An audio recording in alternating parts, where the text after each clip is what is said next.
Hiring to correct something that doesn't have a process will never work. You've got to fix the process first. I don't treat my business like it's a family. These are not my kids. These are not my siblings. These are my employees. I am their boss. I want to hire slow and I want to fire fast. And I've lived and breathed by that. If they're not interviewing me back, then they're probably not looking for a career. What is your biggest opportunity for improvement, or what's your biggest weakness? If they can't answer that.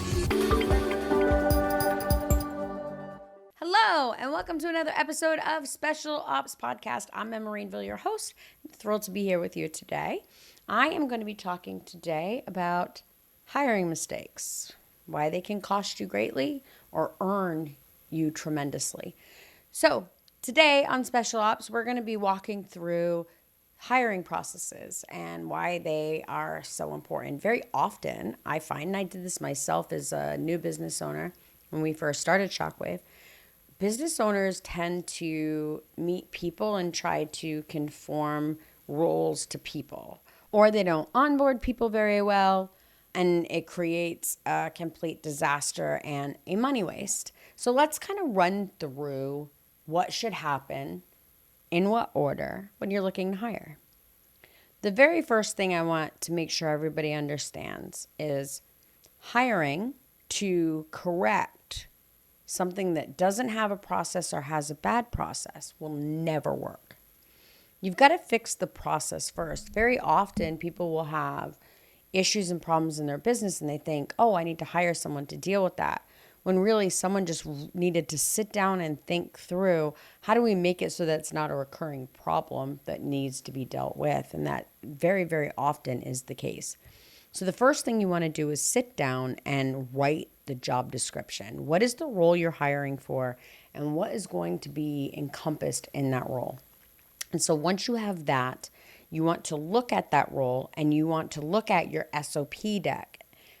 Do I have SOPs for the job duties that I plan on hiring for? If the answer is no, stop. Got to create the SOPs first. Now, I know when you're in the thick of things, that's a lot easier said and done, but it is massively important. You got to have at least the standardized operating procedures in writing before bringing the person on. So now I've got the job description with the job duties. I have the SOPs that encompass those job duties.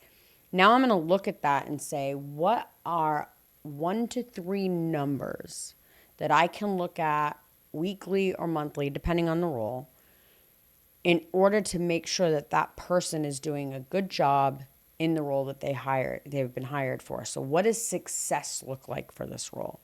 So let's say it's a customer service manager. It may be call handle times. It may be how many issues were resolved on the first call. It may be refund rate, retention, stuff like that. So now I have my KPIs to make sure that the person is going to do great in the role.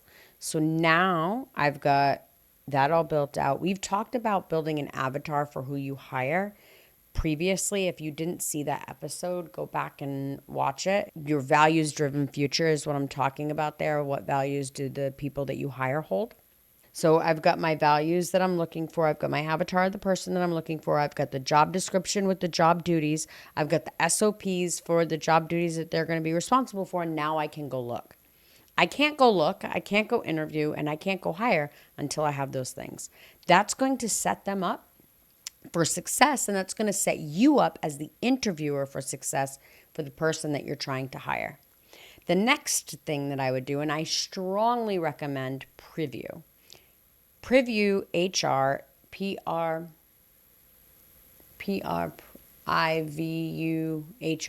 I'm not sure. It'll be linked in the show notes. I am not an affiliate. I do not get an affiliate payment. I just really enjoy this test. So Preview HR is going to look at more about how they learn and their personality and what they're interested in than what they know. And I like to use that test because I don't necessarily care about what someone knows. No matter what they know, I'm going to have to spend time teaching them how I do things. So do they have the ability to learn, and are they interested in what I'm going to have to teach them in the way that I'm going to teach it to them? Additionally, if they're not a culture fit, I'll be able to see that because there's a bit of personality element in the preview test. I really like the preview test.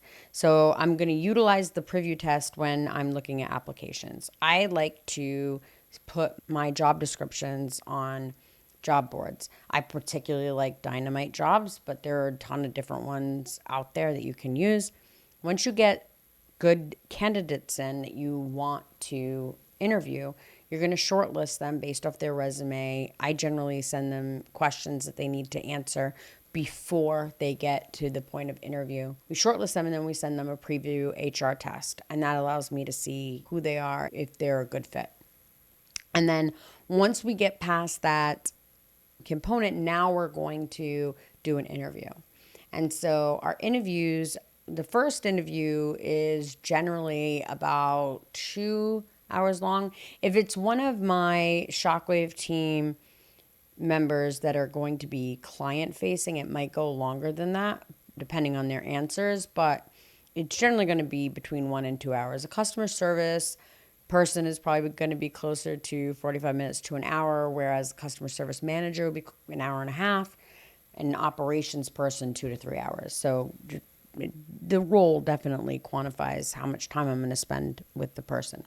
So now I'm going to take their preview HR test, which again, I love this test because on things that they didn't test strongly on, it's going to cultivate questions for you to ask the candidate based upon their personality, and it's going to tell you how to word that question so you get what you need back to make a decision. Anyway, I'm going to go through lots of questions. I'm going to ask them things like, what is your 5-year goal for your personal life? What is your 5-year goal for your professional life? If they can't answer that, they probably aren't going to do well with me because I need people who are strategic planners. And if the plan for their own life isn't known, then they're probably not going to work out, whether it be a customer service agent or a COO that I'm hiring. And then I generally ask them about their hobbies. What does their perfect day at work look like? How do they feel when they don't hit a KPI? What do they do when they can see that a project is due, but it's off track and it doesn't look like they're going to get it done in time? This is going to give me a lot of insights to how they think. If the first thing that they're going to do when they see that a project is off track is double down and work harder, if the first thing they're going to do is go to a team member and see if they can help out, if they're going to sit down, rethink the project, and go to their direct supervisor and let them know that the project is off and explain to them when it's going to be done, what steps they're going to take, and then ask for any advice to getting it done sooner, it's probably going to be more in my ball game. I'm going to ask them questions about how they organize. What do they like most about the project management tool that they're using? What do they like least about the project management tool that they're using? Who was their favorite supervisor or boss ever and why? Who was their least favorite supervisor and why? What are some of the company cultures that they've worked in that they disliked? What are some of the company cultures that they worked with they do like? This is all going to give me insight to them. This is going to tell me, if the best boss they've ever had wasn't strict and was super cool, tells me a lot about their personality. If the best boss they ever had pushed them and taught them a lot and helped them excel in their career, that tells me a lot about them.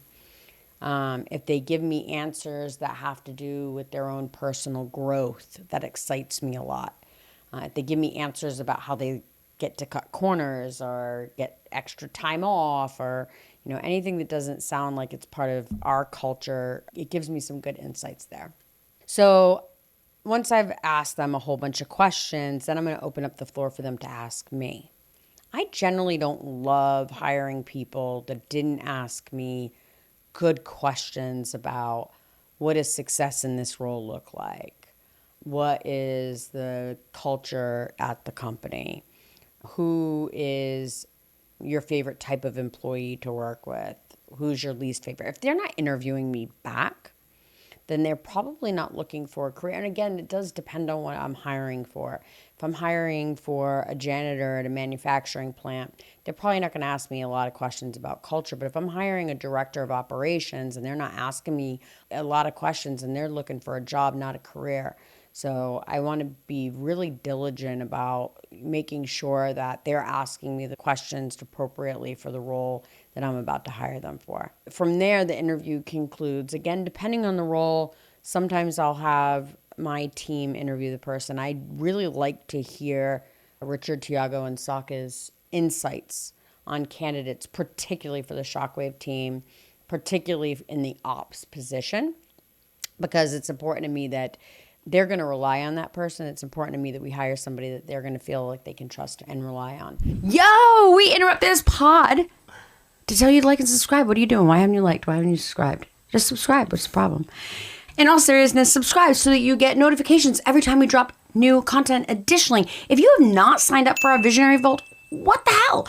www.specialopspodcast.com. Go sign up. It's free. We never try and sell you, and we're putting all kinds of stuff in there to help you with the operations of your business because we're passionate about it and we want to share operational excellence with our direct response e-commerce and online selling family. So after that interview, now comes the onboarding process.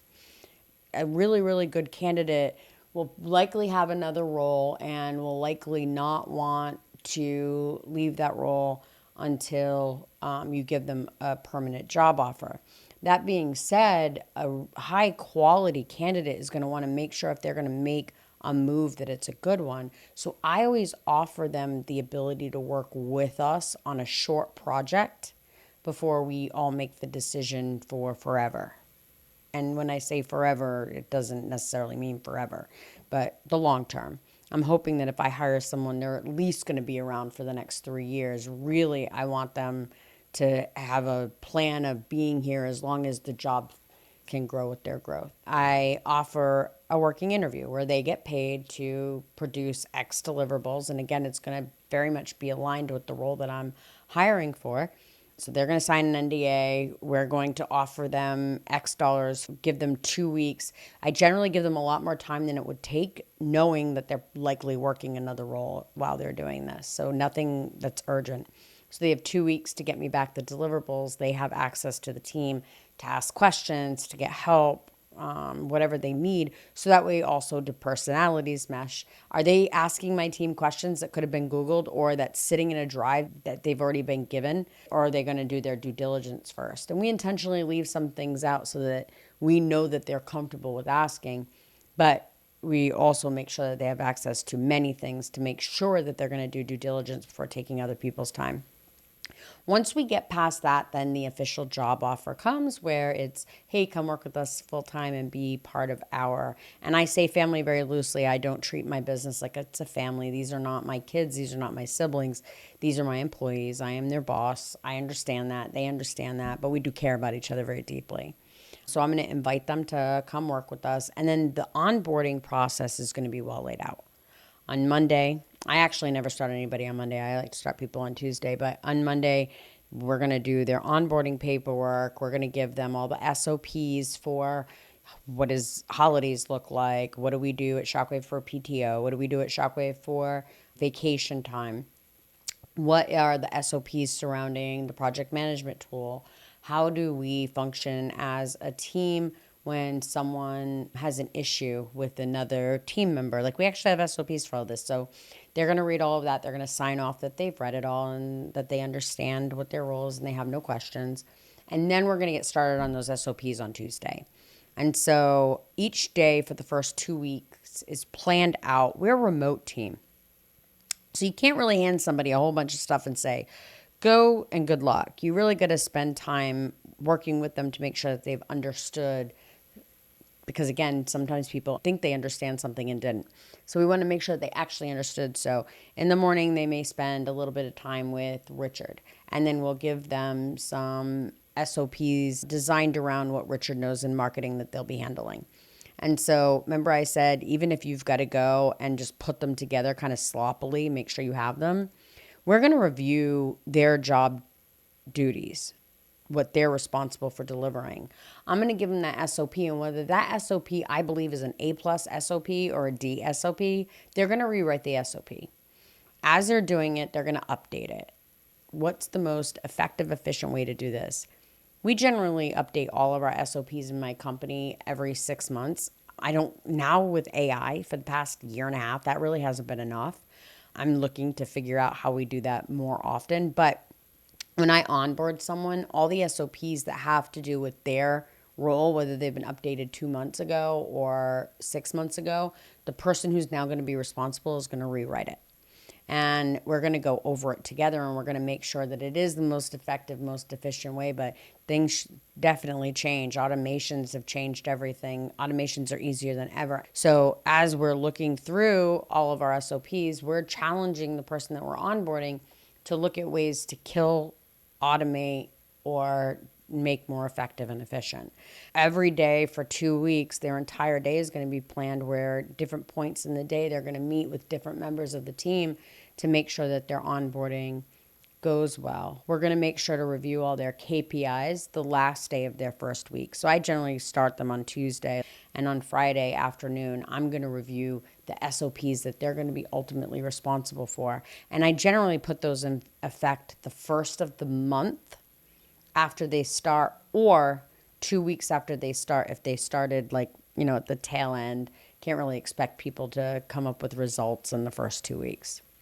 So I review those KPIs with them. I make sure that they can repeat to me what those KPIs are and what they need to do to reach those numbers. I want to make sure they understand what it entails. For example, our refund rate has to be 9%, and this person's going to be responsible for maintaining a 9% refund rate. They need to understand that not only do they need to be checking on customer service, our click to cancel rules, they're pulling that data and making sure that they call customers that are canceling, but also looking at our marketing materials, looking at our customer experience, looking at our customer journeys, and making sure those align with that percentage of refund rate. And 9% is kind of high unless you have continuity. Continuity offers is what I was thinking there.